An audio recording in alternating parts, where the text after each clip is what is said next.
In Liyue's traditional customs, receiving a debtai and sending a debtai off are equally important. The Hus of Wangsheng Funeral Parlor, who have been in the business for 77 generations, are the masters of handling funerals. However, Hu Tao, the current owner of Wangsheng Funeral Parlor, primarily focuses on the art of sending mortals on their way. 1 client, 2 clients, 3 clients. For the various ceremonies of sending a debtai off, Hu Tao usually employs the help of a friend in more or less the same business. That person's name is Zhongli. The Adepti have been with Liyue for millennia, but only a handful have ascended in the past 3,000 years, which means that everything regarding the tradition now only exists in text. This is not something one would likely witness twice in their entire lifetime. Not even the most particular and learned of researchers or scholars could find one fault in Wangsheng Funeral Parlor's ceremonies for sending a debtai off. Everything must be perfect, from the costumes, the time, the place, the items, the weather, the scheduled length, the size of the permitted audience, to the stature, profession, and age of the said audience. Nothing can be overlooked. When folk describe Zhongli as living history, the latter usually only smiles and sighs. I just have a good memory. Osmanthus wine tastes the same as I remember. But where are those who share the memory? In Liyue, if a person pays great attention to details and has insuperable criteria by which they judge certain matters, then they are called particular. In truth, everyone is particular about something. Some people hate spicy food, others don't eat fish, and some want their tofu served sweet. But as for Zhongli, he is particular about everything. He must attend operas by the most celebrated performers, take the most luxuriant thrushes out for walks, and he must go into the kitchen personally to instruct the cooks as to the ratio of scallops and fish required to make the most authentic full moon egg. Zhongli has expertise in all manner of things, from fashion to daily essentials, to fine wines and delicacies, to teas and spices, and to flora and fauna. He is also more than capable of participating in discussions on commerce, politics, and international relations. But on a typical day, all you will glean from him is a few pieces of useless trivia, because he particularly enjoys sharing these fun tidbits with you. Have you heard of the origin of the Black Cliff Forge? When making a purchase, look to slash prices. This is common knowledge among the people of Liyue. No matter what high heavens the store owner praises their product to, no matter its ancient history or classical value, prices are always flexible.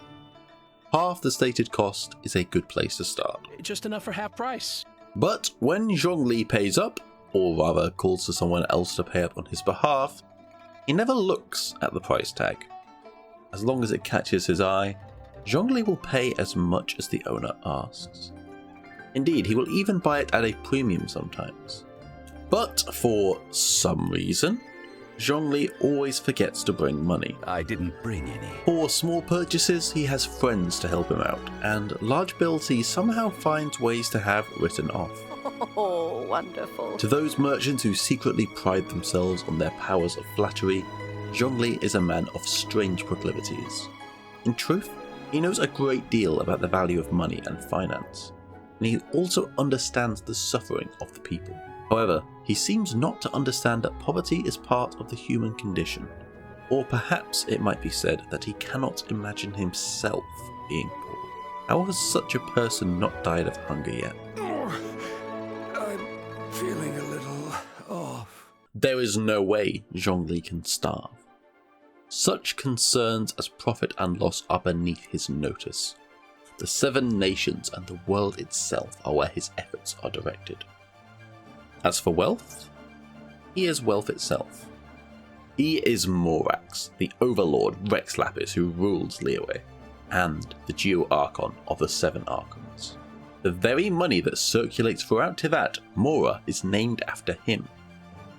When night falls and bustling Liyue begins to slumber, he will sometimes stand atop the towering mountains and gaze upon the city, which he made with his own hands. To the people of Liyue, Rex Lapis has many divine titles. When he laid down Liyue's laws by his divine might, he was the god of contracts. When he minted the first Mora and made Liyue strong by dint of commerce, the merchants revered him as the god of commerce. He has lived throughout countless years and is the eldest of the seven, and so historians call him the god of history. Thousands of years ago, the forebearers of the citizens of Liyue Harbour struck stones together to start fires and used piled stones to create stoves. These blessings derived from the Geo element led the Geo Archon to gain the title God of the Stove. People from other lands tend to call him Morax, though the people of Liyue prefer to use the term Rex Lapis. But in the hearts of lovers of opera and children, Morax's on-stage aspect, the all-conquering defender of Liyue, the warrior god, is the most fascinating. The delicacies that Rex Lapis discovered while lost in the streets, the plaques inscribed with his handwriting, a famous opera that he once starred in, playing the part of a warrior. Many stories and tales of Liyue are, when studied closely, stories of people visited by their deity at some point. And the citizens of Liyue are most proud indeed of that history. Liyue is full of interesting places to explore, even at night. As the founder of Liyue Harbour, contracts are the most important thing to Morax. From simple monetary exchange and agreements between merchants to the ancient laws that Morax himself laid down, there is no part of city life untouched by contracts. To merchants, contracts are the most important standard that they can hold themselves. Deadlines, invoices, shipping destinations. Only a refined and strict order can sustain vibrant commerce, which is itself the lifeblood of Liyue Harbour. Thus the Keqing punish violators of such laws unceasingly, not only to uphold the divine rulings of Morax, but also to allow Liyue to maintain its vitality. Throughout the millennia, every generation of the Liyue Keqing commits to interpreting the law, including subtle amendments to plug loopholes found in the law. Any loopholes that remain undiscovered are seen by the merchants as permissible if unaddressed, and they make killings of such holes until they are discovered and patched up by the Liyue Keqing. Amid this game of cat and mouse, the book that collates such amendments has reached a whopping 279 pages thick. The person currently responsible for maintaining this book, the Xianquan Ningguang, is secretly and humorously referred to as the Tailor of Liyue, in honour of her speed in patching these laws up, and for her sharpness of eye. But no matter how complicated or tangled mortal laws become, one of these stands above all else in the eyes of Rex Lapis. The one who reneges on their words shall suffer the wrath of rock. You may find it rather unpleasant. Rex Lapis, most ancient of the seven, has lived far too long. Rex Lapis still remembers that moment when the final Archon took their divine seat, thus ending the Archon War and the era of warring gods. The seven were a divisive lot and dispersed far and wide, but they all shouldered the burden of guiding humanity. As time passed, many of the seven's titles changed hands, and only two remain of the first seven: Rex Lapis and the Animo Archon. The carefree Barbados, the Animo Archon, is the second eldest of the seven. When Barbados first came to Liyue, Rex Lapis believed his fellow Archon to have encountered some terrible crisis in pursuit of their duties, thus requiring his aid. So when Barbados descended in a gust of wind, the Geo Archon had already prepared himself to receive this neighbouring deity and lend what help he may. But as he looked, the Animo Archon tossed a wine bottle at him. "Here's some wine from Mondstadt. Care for a taste?" To forsake one's duty to deliver a single bottle of wine. What a preposterous notion. Yet the Animo Archon kept coming to visit, to explore Liyue Harbour, all sorts of strange questions on his lips. The Animo Archon's questions knew as little limits as the wine in his hand. From then on, the first seven would often gather in Liyue. Rex Lapis still remembers how those wines tasted. The world has changed much since then, and all that was once familiar has faded into memory.